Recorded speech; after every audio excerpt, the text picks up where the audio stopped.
ngarkon shpinës së shqiptarëve një tjetër barr, prej 118.5 milion dollarësh për Smart City Albania, një projekt që ngre pikpyetje serioze për transparencën, administrimin e fondeve publike dhe sigurinë kombëtare.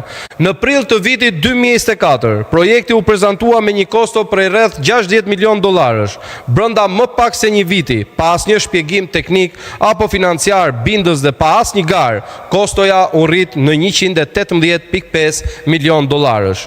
Shqiptarëve u kërkohet të paguajnë dyfishin e faturës, ndërsa qeveria nuk ka dhënë asnjë arsyetim të besueshëm se pse ndodhi kjo rritje drastike e kostove. Edhe më shqetësues është fakti se kjo kontratë është lidhur pa procedurë të hapur konkurruese, duke anashkaluar standardet e transparencës dhe konkurrencës që kërkon legjislacioni shqiptar dhe angazhimet e vendit ndaj Bashkimit Evropian. Kur qindra miliona dollar të taksa paguesve shpërndahen pa garë dhe pa llogaridhënie, dyshimet për abuzim me fondet publike bëhen të pashmangshme. Shqetësimi nuk është vetëm financiar. Projekti parashikon instalimin e mbi 5.000 kamerave inteligjente dhe sistemeve të avancuara të mbikëqyrjes në qytetet kryesore të vendit, duke përfshirë edhe shkollat. Kjo do të thotë se miliona të dhëna të qytetarëve shqiptar do të përpunohen nga një sistem që përbën pjesë të infrastrukturës kritike të shtetit.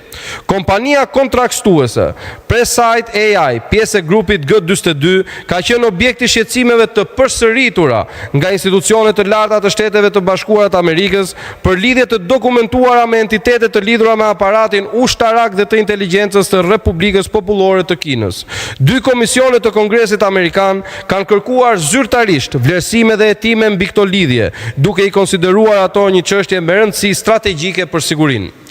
Shqipëria është vend antar i NATO-s dhe ka detyrime të qarta për mbrojtjen e infrastrukturës së saj kritike dhe të dhënave të qytetarëve. Përballë këtyre shqetësimeve, qeveria nuk ka bërë publik asnjë vlerësim të pavarur mbi rreziqet për sigurinë kombëtare, as nuk ka sqaruar se çfarë garancish ekzistojnë për mbrojtjen e të dhënave dhe a do të mblidhet nga ky sistem.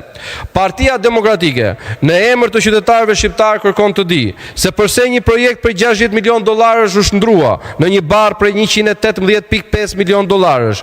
Pse u anashkalua konkurrenca dhe çfarë garancish ka shteti shqiptar që të dhënat e qytetarëve dhe siguria kombëtare nuk do të vijnë në rrezik.